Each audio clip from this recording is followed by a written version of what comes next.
Praise the Lord. आज की सुबह के लिए प्रभु का धन्यवाद हो कि पिता परमेश्वर ने फिर एक बार हमें मौका दिया उसकी स्तुति करने का। प्यारो, आज सुबह जिस वचन पर हम लोग मनन करेंगे ये बहुत जरूरी है और ये प्रत्येक विश्वासियों के लिए है, क्योंकि प्रत्येक विश्वासी ने बिल्कुल ऐसा होना चाहिए जैसा आज का हमारा विषय है। जी हाँ, और आज का हमारा विषय है सिद्धांतिक बनो। जी हाँ, सिद्धांतिक बनो, या फिर हम इंग्लिश में कह सकते हैं बी प्रिंसिपल्ड। जी हाँ, बी प्रिंसिपल्ड, सिद्धांतिक बनो। अब ये हो सकता है कि ऐसी कुछ बातें आपको थोड़ा सा समझ में ना आए, या फिर हो सकता है कि थोड़ा दिमाग से ऊपर चली जाए, पर कोई बात नहीं। आप वचनों के साथ बने रहिए, इस विषय के साथ बने रहिए। विषय समाप्त होते होते आपको समझ में आ जाएगा कि क्यों एक मसीही व्यक्ति ने, एक विश्वासी ने सिद्धांतिक होना चाहिए। दरअसल सिद्धांतिक होना ये विश्वासियों की पहचान है।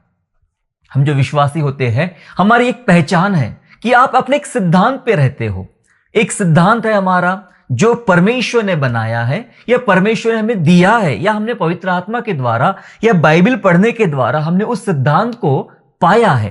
तो हम सिद्धांतिक है। हम ये नहीं करते, हम वो नहीं करते, हम तो ऐसा ही चलते हैं, हम तो ऐसा ही जीते हैं। दैट इज सिद्धांत। समझ रहे आप? ये होते हैं सिद्धांत, और ऐसा ही होना विश्वासियों की पहचान होती है।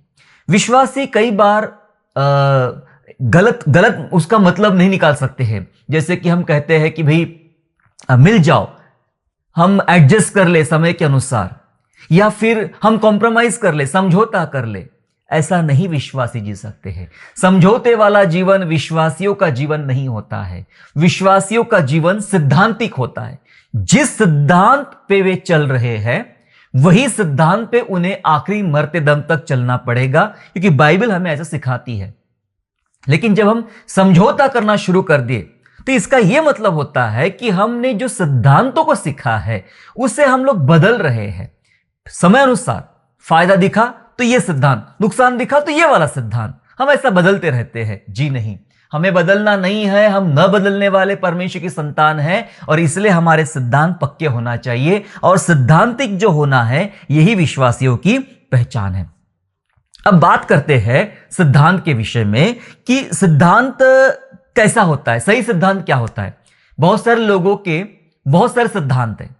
वो कहते हैं कि हम तो ऐसा सोचते हैं और हम चाहते हैं कि ऐसा ही होना चाहिए। कुछ लोग सोचते हैं कि यह हमारा तरीका है काम करने का और यही सही है।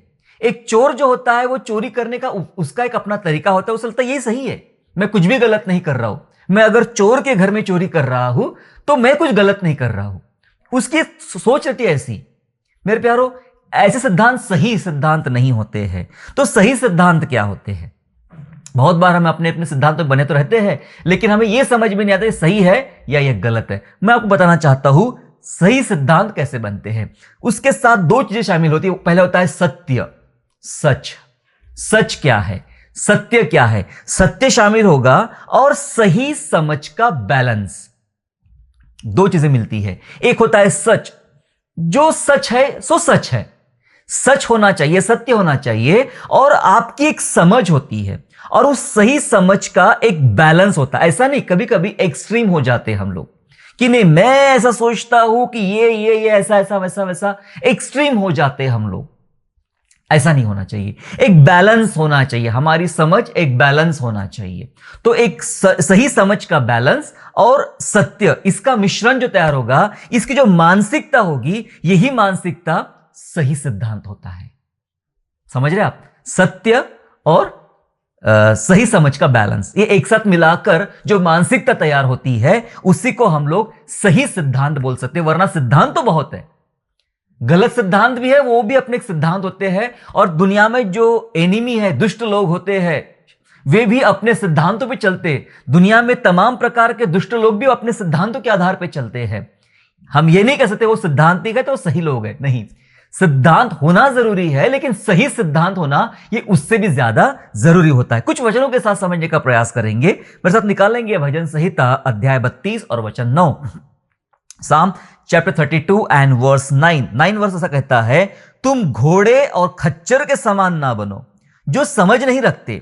उनकी उमंग लगाम और बाग से रोकनी पड़ती है, नहीं तो वे तेरे वश में नहीं आने के। क्या लिखा है प्रभु के वचन में कि घोड़े और खच्चर के समान तुम मत बनो। तुम मत बनो जो समझ नहीं रखते हैं, उनको तो लगाम लगाना पड़ता है, नहीं तो कंट्रोल में नहीं आएगा। लगाम लगा के उनको कंट्रोल में लाना पड़ता है। क्या तुम वो घोड़े और खच्चर के समान बनना चाहते हो जो समझ नहीं रखते? यस, हमें समझ रखना है।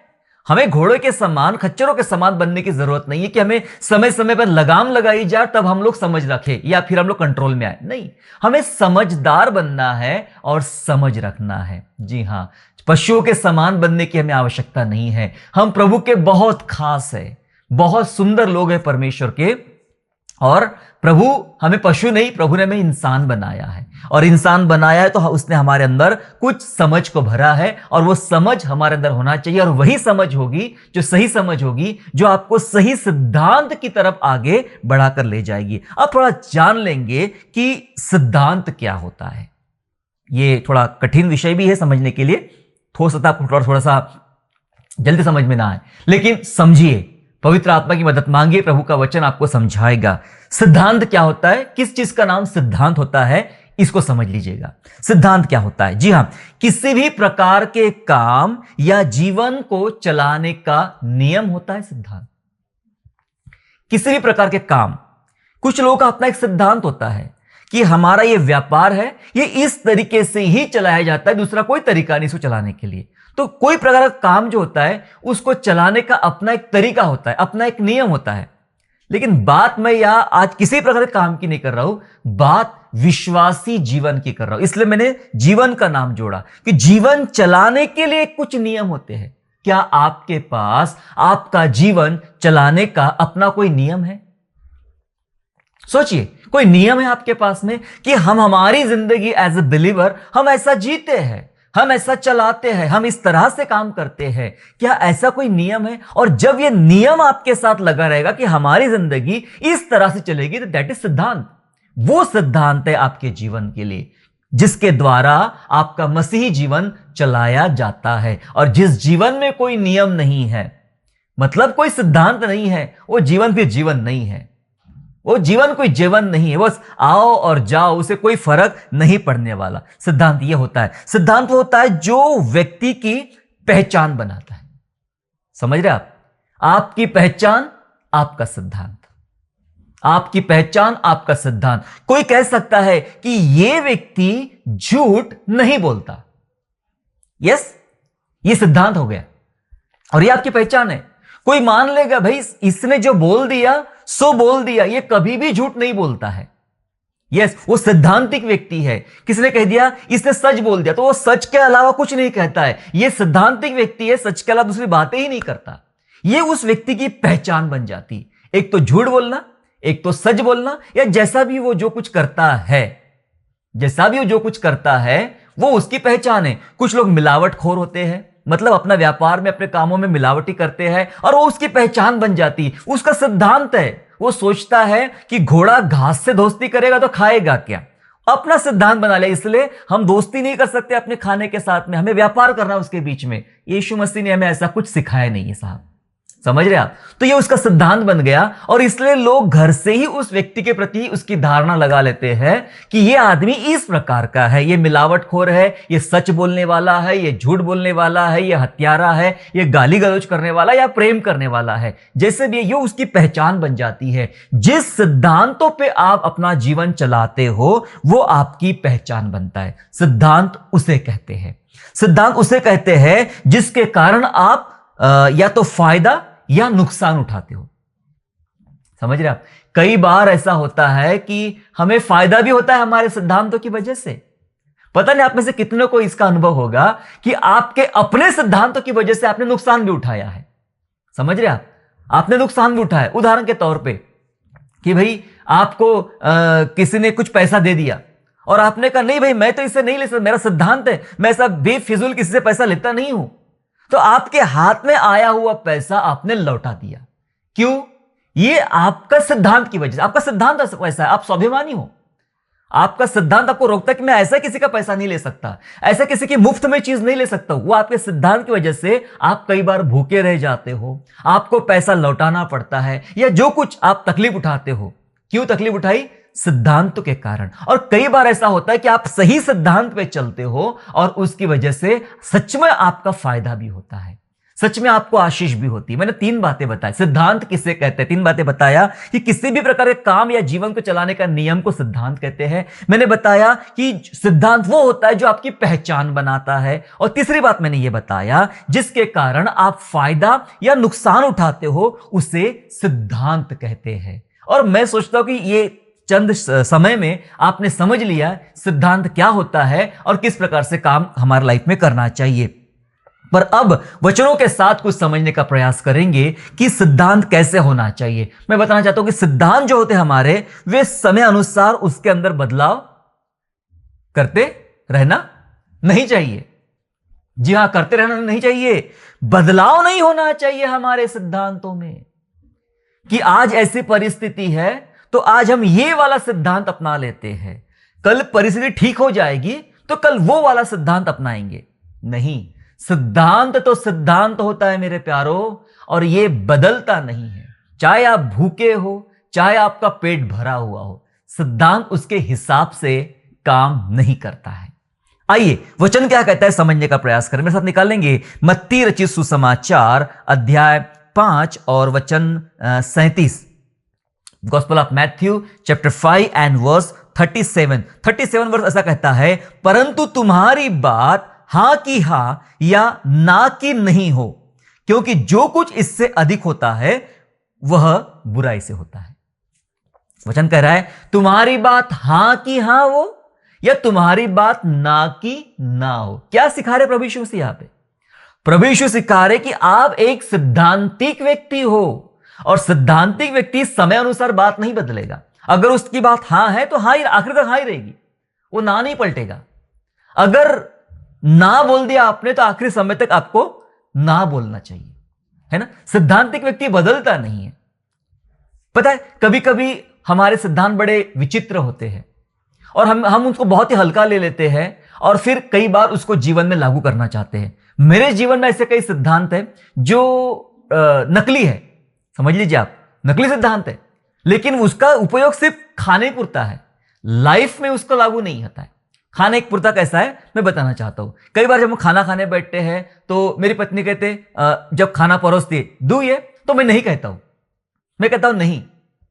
बाद में पता नहीं क्या, अच्छा ठीक है दे दो, ठीक है दे दो।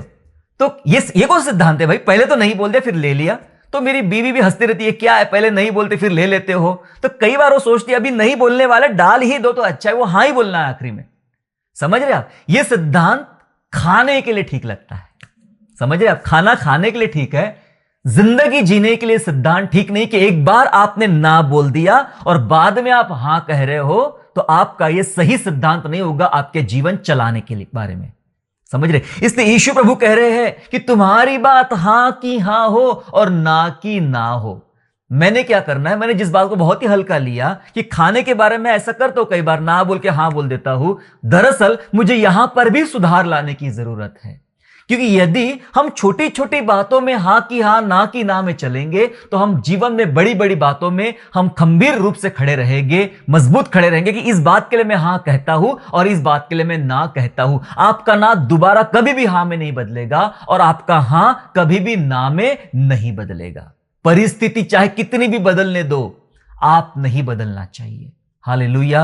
बाइबल के ऐसे कई दास और दासियां हैं जो सुखी हालातों में थे और सुखी हालातों में वो प्रभु से बहुत खुश थे और अपने विश्वास पे, अपने ईमान पे चलते थे। लेकिन जब उनके जीवनों में दुख आया, परेशानी आई, परीक्षाएं आई और ऐसे गंभीर परीक्षाओं से उनको गुजरना पड़ा कि अब सामने सिर्फ मौत खड़ी है, पता है उन्होंने अपनी हां को ना में नहीं बदला या अपने ना को हां में नहीं बदला। चाहे शद्रक, मेशक, अबेदनगो की बात कर लो, वो प्रभु पर तब भी विश्वास करते जब वो सुखी जीवन जीते थे, और जब आग के भट्टे में डाले गए तब भी उनका विश्वास वही था कि प्रभु के अलावा हम किसी के सामने नहीं झुकेंगे। उनका अपना एक सिद्धांत था। सारी दुनिया झुक गई लेकिन शद्रक, मेशक, अबेदनगो नहीं झुके। ऐसे बहुत लंबी लिस्ट है बाइबल में मेरे प्यारो। इसलिए बाइबल हमें सिखा रही है कि तुम्हारी बात हां की हां और ना की ना होना चाहिए। यह होता है हमारा सिद्धांत। ऐसा सिद्धांत अगर आपके जीवन में है तो आप विश्वास में मजबूत हो, ऐसा सिद्धांत आपके अंदर है, तो आप एक ऐसा चमकदार मसीही जीवन जी रहे हो जिसके द्वारा सचमुच आपका प्रकाश कई लोगों तक पहुंच रहा है, और लोग आपके विश्वास को याद करेंगे, लोग आपके स्वभाव को याद करेंगे, आने वाली पीढ़ी आपकी ईमानदारी को याद करेगी, आपके व्यक्तित्व को याद करेगी कि आप कितने अच्छे सैद्धांतिक व्यक्ति थे। इस बात को हमें समझना पड़ेगा। सिद्धांतिक जो व्यक्ति होता है, समझ लीजिए आप, सिद्धांतिक जो व्यक्ति होता है वह स्वाभिमानी होता है। समझ रहे आप, यह बहुत जरूरी है, स्वाभिमानी होना बहुत जरूरी है। मैंने अपने जीवन में इस बात को बहुत ढंग से सीखा हूं कि चाहे जैसा भी हो, हमने एक स्वाभिमानी होना चाहिए, और मैंने वो सीखा, उस पर आज भी मैं प्रैक्टिस कर रहा हूं, तैयारी कर रहा हूं, समझ रखता हूं कि स्वाभिमानी कैसा होना चाहिए। और उसकी वजह से कई लोगों को तकलीफ भी होती है कि भाई आप कभी भी हमारे सामने हाथ नहीं फैलाते हो, कभी भी हमसे इस प्रकार से बात नहीं करते, इस प्रकार से मदद नहीं मांगते हो। ठीक है, कोई बात नहीं, पर हमने स्वाभिमानी होना चाहिए। सामने वाले को दुख होता है, तकलीफ होती है, कोई टेंशन नहीं, आप स्वाभिमानी होना चाहिए। और सिद्धांतिक व्यक्ति जो होता है वो स्वाभिमानी होता है। मैं यहां वहां की बात नहीं बता रहा हूं, मैं यहां से सुना हुआ संदेश नहीं सुना रहा हूं, वहां कहीं पढ़ी हुई बात नहीं बता रहा हूं।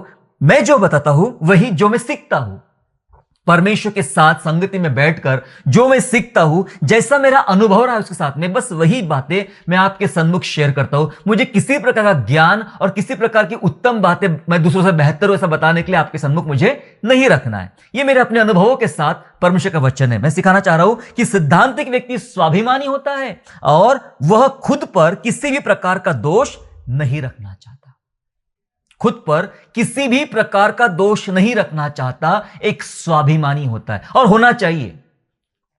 विश्वासियों ने अपना एक स्वाभिमान होना चाहिए, हमारा अपना एक स्टेटस होना चाहिए। स्टेटस का मतलब गलत मत समझिएगा, स्टेटस का मतलब मेरा यहां पर यह है कि आप सचमुच एक स्वाभिमानी व्यक्ति हो, आपका अपना कुछ एक दायरा हो, आपकी अपने कुछ एक बेहतर चीज हो आपके लाइफ में जो आपको एक स्वाभिमानी व्यक्ति बनाती है, और होना चाहिए। मैं कई सारे मसीही लोगों को देखता हूं, मसीही प्रचारकों को देखता हूं, सेवकों को देखता हूं, वे टाइम टाइम पे बदलते रहते हैं, उनका अपना कोई स्वाभिमानी नहीं होता है। वे कैसा भी जीते, लोग उनके साथ कैसा भी व्यवहार करते हैं और वे चला लेते हैं, ऐसा लगता है वो सरवाइव कर रहे हैं।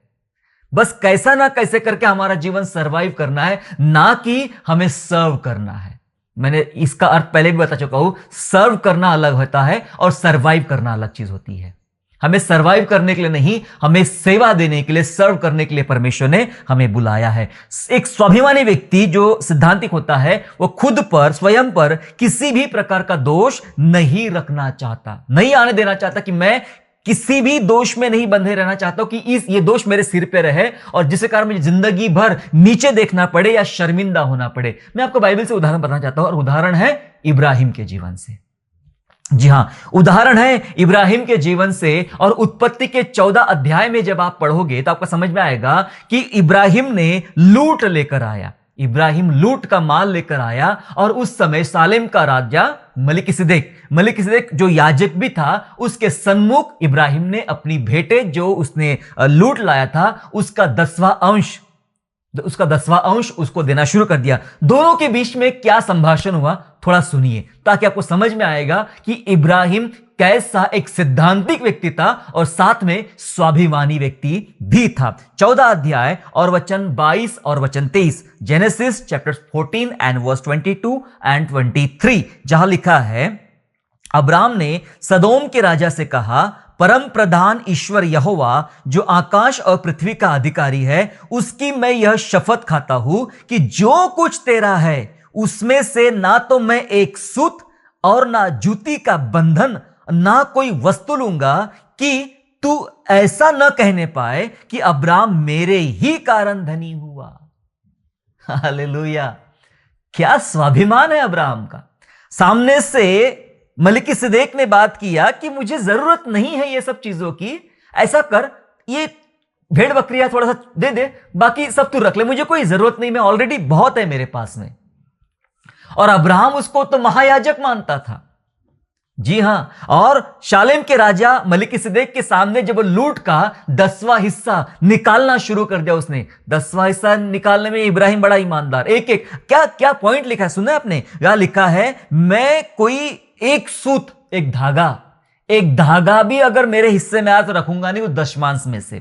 जूते का बंधन, जूते के जो लेस बांधते हैं हम लोग ना, वो जूते की लेस भी अगर मेरे हिस्से में आते मैं रखूंगा नहीं, वो भी मैं लौटा दूंगा। अगर वो दशमांश में बैठती है तो वो सब दे दूंगा, ताकि कल चल के शालेम का राजा मलिकिसिदेक ये ना कहे, सबको कहना कि भाई देखो देखो देखो आज इब्राहिम इतना धनवान बना, पता है इसलिए क्योंकि मैंने उससे कोई दशमांश नहीं लिया था, सब वापस लौटा दिया और मेरे कारण वो धनवान बना।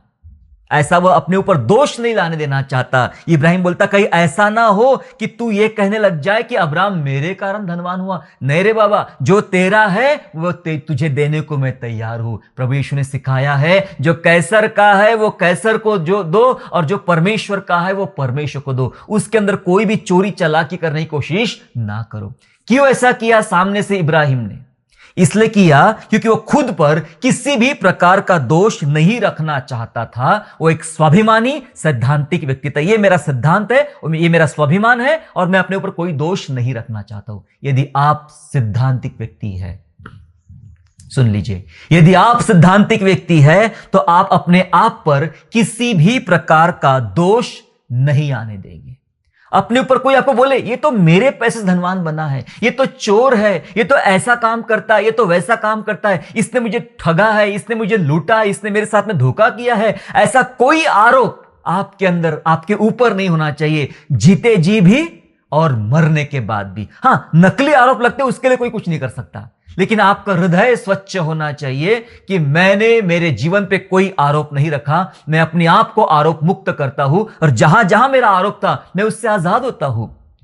यही बात जक्कई ने भी सीखा, यही बात जक्कई ने सीखा और वो अपने ऊपर आरोप नहीं रखना चाहते कि लोग मुझे कल जगह कहे बड़ा मसीह बन के घूमता है, हमारा पैसा लूट के, हमारे साथ दगाबाजी करके, हमारे साथ बेईमानी करके। तो जक्कई ने बोला जिसका मैंने लूट लिया उसका मैं 4 गुना फेर देता हूं, जिसका जबरदस्ती रख लिया उसको दुगना वापस कर देता हूं। 100 लिया था 200 वापस ले, तेरा 200 लिया था 800 वापस ले।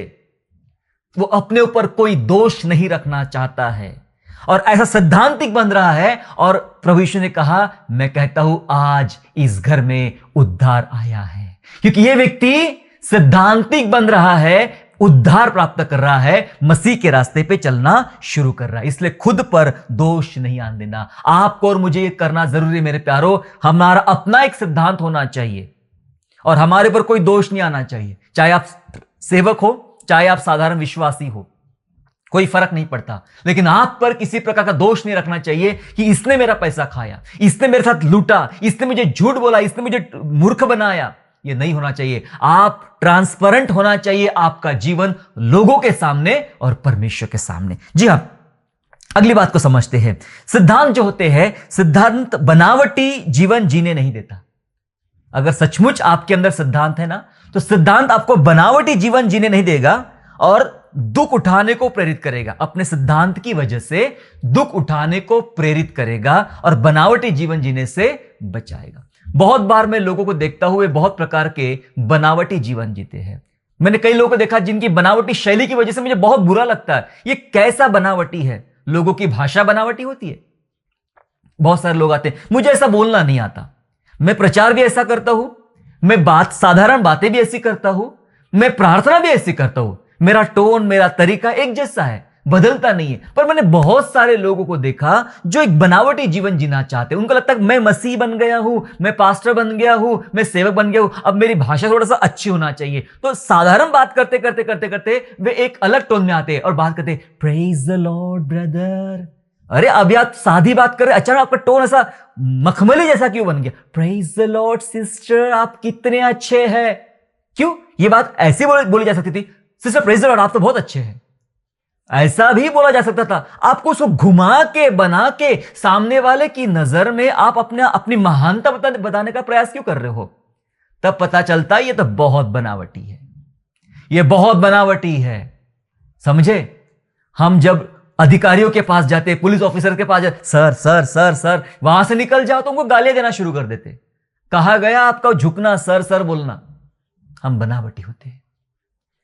मसीही जीवन बनावटी जीवन नहीं होता है मेरे प्यारो। अगर आप सिद्धांतवादी व्यक्ति हो, और मुझे सिद्धांतिक लोग बहुत पसंद है, सिद्धांत बनावटी जीवन जीने ही नहीं देता है। आपके अंदर बसा हुआ सिद्धांत बनावटी जीवन जीने देता नहीं है और दुख उठाने को भी प्रेरित करता है। ये दुख उठा, तकलीफें उठा, जैसा भी कर, लेकिन अपने सिद्धांत को खोने मत दे। किसने किया था? पौलुस ने। जी हां, पौलुस ने ऐसा किया था। मेरे साथ निकालेंगे दूसरा थिस्सलुनीकियों और तीसरा अध्याय वचन 8 और 9। Second Thessalonians chapter 3 and verse 8 and verse 9।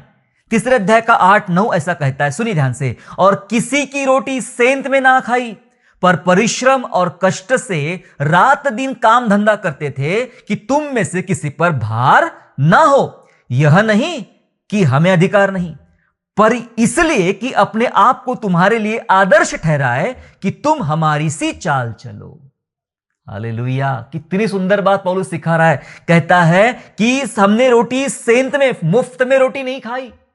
क्या कहता है वो? हमने मुफ्त में रोटी नहीं खाई, रात दिन कष्ट किया, रात दिन काम धंधा किया, रात दिन काम धंधा किया।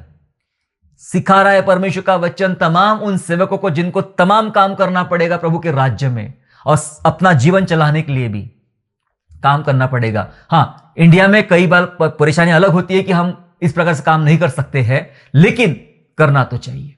अगर आप कर सकते हो तो करना चाहिए, ताकि आप किसी पर आश्रित ना रहे, किसी पर आश्रित ना रहे। वो कहता है मैं रात दिन काम किया, धंधा किया, और अपनी रोटी मुफ्त में नहीं खाई। जबकि अगला वचन बोलता है लेकिन हम कर सकते थे, ये हमारा अधिकार था, ये नियम बताता कर सकते थे, लेकिन हमने ऐसा इसलिए किया कि हम तुम्हारे लिए एक आदर्श बनना चाहते हैं। मतलब पौलुस ने अपने सिद्धांतों को चलाने के लिए दुख उठाया।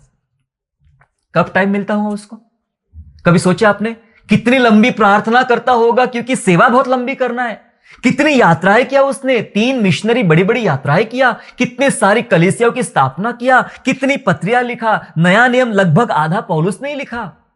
कितना बिजी होगा, और इतने बिजी शेड्यूल में से वो अपने काम करने के लिए भी समय निकालता। तंबू बनाने का उसका काम था, काम करने के लिए भी समय निकालता है, और मुफ्त में कुछ खाता नहीं है, मेहनत कर रहा है, ताकि दूसरे आने वाले सेवक, आने वाली कलीसिया उनके लिए एक नमूना बन सके। पता है क्यों?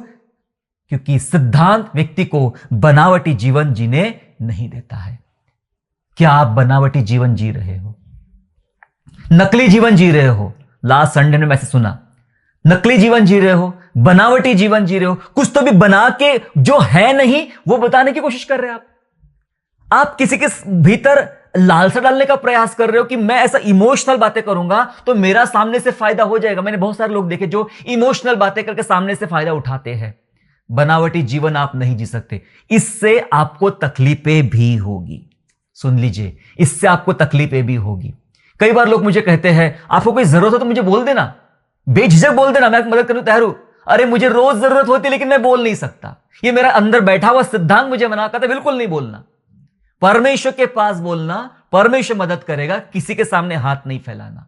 ये मेरे अंदर बैठा हुआ स्वाभिमान और सिद्धांत मुझे याद दिलाता है। और उसके कारण तकलीफ भी होती है कि लोग जिसको देना चाहिए सेवकाई के लिए हर दिन बहुत सारी बातों की जरूरतें रहती है, वो नहीं मिलती है। मैंने ये देखा, जो मांगता है वो बदनाम है, जो नहीं मांगता उससे कुछ मिलता नहीं है। समझ रहे आप? लेकिन जैसा भी हो, जो भी हो, सिद्धांतिक व्यक्ति होना चाहिए, स्वाभिमानी व्यक्ति होना चाहिए, और बनावटी जीवन नहीं जीना चाहिए, चाहे इसके लिए आपको किसी प्रकार का दुख क्यों ना उठाना पड़े। अब दुखों की बात निकले तो बता दूं, मैं दुखों की बात निकले तो बता दूं कि ये सिद्धांत कभी कभी बहुत तकलीफ भी पहुंचाते हैं। जी हां, अपने सिद्धांत की वजह से कई बार आप अकेले भी रह सकते हो, अकेले पढ़ सकते हो, अकेले रह सकते हो। आप सब लोग आपका साथ छोड़कर चले जाएंगे, सब लोग आपको ठुकरा कर चले जाएंगे, और आपको अकेले ही जीना पड़ेगा, अकेले ही सहना पड़ेगा, अकेले ही निपटना पड़ेगा। पता है क्यों?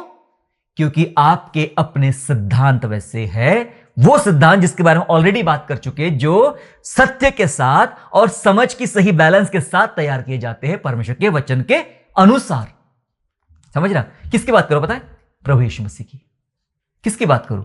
उसके अलावा कोई ऐसा नहीं जिसके बारे में अच्छे ज्यादा बात कर सके। प्रभु यीशु मसीह की बात करना चाहता हूं। वो अपने सिद्धांतों के कारण कई बार अकेला रह गया। पता है, क्रूस पर वो अकेला था, जब उसको पकड़वाया गया तब वो अकेला था।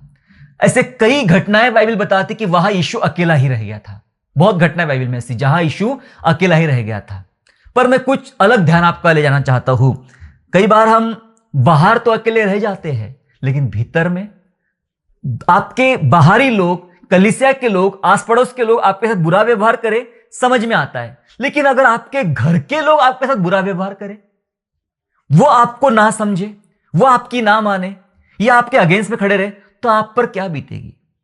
और वजह सिद्धांत, वजह आपके सिद्धांत, आपका प्रिंसिपल। यह हुआ प्रभु यीशु मसीह के साथ में। बस निकालेंगे यूहन्ना का सुसमाचार, यूहन्ना का सुसमाचार अध्याय 7 में जल्दी 5 मिनट में समाप्त करने जा रहा हूं। यूहन्ना 7 और वचन 3 से लेकर 5 तक। Gospel of John chapter 7 and verse 3 to 5। जैसा लिखा है, इसलिए उसके भाइयों ने उससे कहा, यहां से कुछ करके यहूदिया में चला जा। यीशु के भाई कह रहे यीशु से, यहूदिया में चला जा कि जो काम तू करता है उन्हें तेरे चेले भी देखे, क्योंकि ऐसा कोई ना होगा जो प्रसिद्ध होना चाहे और छिपकर काम करे। यदि तू यह काम करता है तो अपने तेज जगत पर प्रकट कर। 5वां वचन बोलता है, क्योंकि उसके भाई भी उस पर विश्वास नहीं करते थे। क्या कर रहे हैं वो? तकरीबन लगभग चेष्टा कर रहे प्रभु यीशु मसीह की। अरे भाई, वहां तो यहूदियों का त्योहार चलने वाला है, अब त्योहार के लिए सब लोग आएंगे, मेला भरेगा, तो ऐसे टाइम पे तूने पहले वहां जाना चाहिए। तू वहां पर जा, थोड़ा लीडर जैसा कुछ तो भी बन, कुछ तो भी हीरोपंती कुछ कर, जिससे लोग प्रभावित हो, तेरे चेले प्रभावित हो, मिरेकल्स कुछ कर, वहां पे प्रभावित होंगे लोग, तू फेमस हो जाएगा, तू बड़ा आदमी बन जाएगा, ऐसा कर। वो सही मनसा से नहीं कह रहे थे, वो एक चेष्टा, ठट्ठा कर रहे थे, अपमानित ढंग से कर रहे थे, क्योंकि लिखा है वचन में, क्योंकि उसके भाई भी उस पर उस समय तक विश्वास नहीं करते थे। हां जी, एक समय ऐसा आया कि इनका भी जीवन बदला और ये भी प्रभु यीशु मसीह के दास बने, लेकिन बहुत बाद में। पर अब जिस समय की मैं बात कर रहा हूं, लिखा है उनके बारे में, ये विश्वास नहीं करते थे। क्या यीशु पर बीती? ये मेरा सिद्धांत है, और अपने सिद्धांतों के कारण बाहर वाले तो गालियां देते ही है, लेकिन मेरे भाई भी, मेरे सगे भाई भी मुझ पर विश्वास नहीं करते हैं। यीशु अकेला रह गया। आपके सिद्धांत कई बार आपको अकेला गिरा देंगे, अकेला छोड़ देंगे। एक टाइम ऐसा भी था जब प्रभु यीशु मसीह फरीसी थे, शास्त्री थे और चेले भी थे, उनके सन्मुख अपने मांस और लहू की बातें कर रहा था। अगर आप पढ़ेंगे यूहन्ना के 6वें अध्याय में मिलेगा आपको। वो अपने चेलों के संग, दूसरे लोगों के संग बात कर रहा था, और बात थी मांस और लहू के बारे में। और मांस लहू की शिक्षा कुछ लोगों को पसंद नहीं आई। यीशु ने कहा, मेरा मांस खाने का, मेरा लहू पीने की चीज है, ये शिक्षाएं पसंद नहीं आए। यूहन्ना के 6 अध्याय के 66 वर्ष में ऐसा लिखा है कि उसके बहुत सारे चेले यीशु को छोड़कर चले गए और दोबारा लौट कर नहीं आए। मतलब यीशु को अकेला कर दिया। जब तक यीशु से अच्छी शिक्षाएं मिलती थी, चिन्ह चमत्कार होते थे, वे यीशु के पीछे चलते थे, लेकिन कुछ शिक्षाएं पसंद नहीं आए, कुछ सिद्धांत पसंद नहीं आए। यीशु के चेलों ने यीशु को छोड़ दिया और दोबारा लौट कर नहीं आए। यीशु अकेला हो गया। एक टाइम तो ऐसा भी आया, उसने पतरस से कहा, क्या तू भी जाना चाहता है? सब तो चले गए, क्या तू भी जाना चाहता है? मतलब वो फील करता था कि मैं अकेला रह गया हूं। मैं बताऊं आपको, जब आपके सिद्धांत होते, वो भी बिब्लिकल, वो भी सच्चे सिद्धांत, वो सिद्धांत की वजह से कई बार आप अकेले रह सकते हो, नुकसान उठाना पड़ेगा। लेकिन बताओ एक बात, चाहे कितना भी नुकसान हो, चाहे आप कैसे भी अकेले क्यों ना रह जाए, इसके बावजूद भी आपको सिद्धांतिक बने रहना है। यही मसीह जीवन का सबसे उत्कृष्ट उद्देश्य है। हालेलुया। एक वचन पढ़ के हम समाप्त करेंगे जल्दी से, बस अब निकालेंगे भजन संहिता अध्याय 15 और वचन 1 से 5। 5 ही वचन है अध्याय में, 5 ही वचन है। साम चैप्टर 15 एंड वर्स 1 to 5 लिखा है वहां पे। मैं आपके लिए पढ़ना चाहूंगा 15 अध्याय। हे परमेश्वर, तेरे तंबू में कौन रहेगा? तेरे पवित्र पर्वत पर कौन बसने पाएगा? वह जो खराई से चलता और धर्म के काम करता है और हृदय से सच बोलता है। सिद्धांत बताया जा रहा है, समझ रहे आप? सिद्धांत बताया जा रहा है, जो खराई से चलता है, धर्म के काम करता है और हृदय से सच बोलता है, ऐसा आदमी से परमेश्वर प्रसन्न होगा। मतलब ये सिद्धांतवादी आदमी है, जो खराई से चलता, धर्म के काम करता, हृदय से सच बोलता। आगे सुनो, जो अपनी जीभ से निंदा नहीं करता और ना अपने मित्र की बुराई करता और ना अपने पड़ोसी की निंदा सुनता है। वह जिसकी दृष्टि में निकम्मा मनुष्य तुच्छ है और जो यहोवा के डरवैयों का आदर करता है, जो शपथ खाकर बदलता नहीं, चाहे हानि उठाना पड़े। यह सिद्धांत है। समझ रहे आप? ये सिद्धांत बता रही बाइबिल हमें कि अपने जीभ से बुराई नहीं करेगा। आप अगर सिद्धांतिक हो तो अपना मुंह खराब कभी नहीं करोगे, मित्र की बुराई नहीं करेगा, अपने पड़ोसी की निंदा नहीं सुनेगा, ना मुंह गंदा करोगे, ना कान गंदे करोगे, ना आंख गंदे करोगे। ये तो गांधी जी को बाद में समझ में आया, जिनके 3 बंदर प्रसिद्ध है, लेकिन बाइबल बताती है बुरा ना सुनो, बुरा ना कहो, बुरा ना देखो। जी हां, लिखा है जो शपथ खाकर बदलता नहीं, चाहे हानि उठाना पड़े। सिद्धांत ऐसे होते हैं, उसने कह दिया सो कह दिया, चाहे नुकसान भी हो जाए, चाहे नुकसान भी हो जाए। सिद्धांतिक व्यक्ति जो होता है, नुकसान फायदा नहीं देखता है, वो अपना सिद्धांत देखता है। वो किस राह पे चल रहा है, कौन सा जीवन जी रहा है, अपने जीवन से कैसे मसीह को प्रसन्न कर रहा है, उस पर ज्यादा उसका ध्यान होता है। वो जरूरी, चाहे लिखा है चाहे हानि उठाए, लेकिन वो पलटेगा नहीं। मतलब ये सिद्धांत है। 5वां वचन बोलता है, जो अपना रुपया ब्याज पर नहीं देता और निर्दोष की हानि करने के लिए घूस नहीं लेता, जो कोई ऐसी चाल चलता है वह कभी ना डगमगाएगा। क्या बताया जा रहा है? ये उस व्यक्ति का सिद्धांत है जो अपना रुपया ब्याज पर देगा नहीं और निर्दोष व्यक्ति का कभी नुकसान नहीं करेगा। ऐसा आदमी कभी डगमगाएगा नहीं, क्योंकि यह सिद्धांतवादी व्यक्ति है। चाहे नुकसान हो, इसके बावजूद भी आपको और मुझे सिद्धांतिक बने रहना है। हालेलुया। मैं मानता हूं ये बड़ा जटिल संदेश है, लेकिन अगर आपने सचमुच पवित्र आत्मा की मदद से इसको सुना तो आप समझोगे मैं क्या बताना चाह रहा हूं। आपका सिद्धांत कैसे होना चाहिए? सिद्धांत पक्का होना चाहिए, कभी बदलना नहीं चाहिए। और वो सिद्धांत कैसे बनता है, वो भी बता चुका हूं शुरुआत से। परमेश्वर के वचन के अनुसार वो सिद्धांत बनता है, और ऐसा हमारा सिद्धांत होता चाहिए।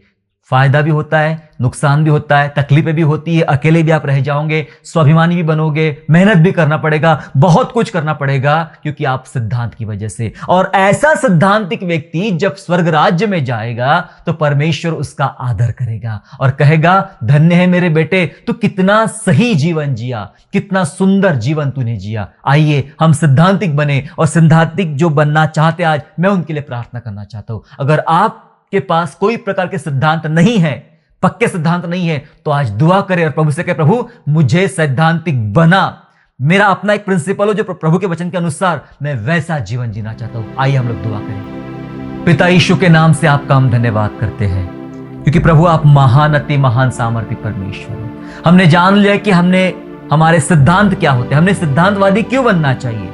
हालांकि ऐसे लोगों को लोग ज्यादा पसंद नहीं करते हैं, सिद्धांतिक लोगों से लोग दूर भागते हैं, चाहे जो भी हो प्रभु, लेकिन हमें आपकी शिक्षाओं में पक्का रहने दीजिए। लोग साथ छोड़ दे, आप साथ ना छोड़े प्रभु। हमें सिद्धांतिक बना। कई बार नुकसान उठाना पड़े, उसके लिए मन तैयार करना, कई बार दुख उठाना पड़े, उसके लिए हृदय तैयार करना, अपने सिद्धांतों के कारण पिता कई बार कंगाली या तकलीफों को देखना पड़े, उसके लिए भी तैयार करना, क्योंकि हम जानते हैं इस दुनिया में हमें कुछ नहीं मिलेगा, लेकिन जो मिलेगा वो स्वर्ग राज्य में स्वर्ग के प्रभु की तरफ से मिलेगा। हमारा प्रभु हमारी सहायता करेगा, हमारे लिए इंतजाम करेगा। आज दुआ करता पिता, जितने लोग आज भाई और बहनें आज सुन रहे पिता राजा, उन सबके लिए दुआ करता प्रभु, अगर वे अपने जीवन में कोई सिद्धांत नहीं है, वे ऐसे ही जीते हैं, पानी की धार के समान, बहाव के समान, जहां बहाव बहता है वहां बह जाते प्रभु जी, जहां भीड़ है वहां बहते प्रभु जी। पिता दुआ करता हूं, उन्हें रोक, उन्हें खड़ा रख, वे यहां वहां ना भटके, यहां वहां की बातों की तरफ आकर्षित ना हो प्रभु जी, लेकिन अपने सिद्धांत पे जो प्रभु ने सिखाया है, जो बाइबल ने सिखाया है, ऐसे सिद्धांतों पर वे कायम रहने वाले बने, और जिसके द्वारा हमारे प्रभु की महिमा होने वाली बने। पिता सहायता कर, ताकि वे हमारे भाई और बहनें सिद्धांतवादी बने और आपकी महिमा कर सके। धन्यवाद प्रभु, धन्यवाद स्तुति, धन्यवाद के साथ उद्धार करता प्रभु यीशु के नाम से प्रार्थना मांगते हैं, आमीन। आशा करता हूँ आज के संदेश के द्वारा आपने आशीष प्राप्त किया है। यदि सचमुच आपने आशीष प्राप्त किया है तो इस संदेश को दूसरों के साथ शेयर कीजिए, और हमारे दूसरे भी संदेशों को सुनने के लिए हमारे चैनल को सब्सक्राइब करें और नोटिफिकेशन के लिए बेल आइकन को दबाइए। और हाँ, यीशु पर विश्वास करना ना छोड़े, वो आपको आशीषमय स्थानों की ओर आगे ले जाएगा। God bless you all.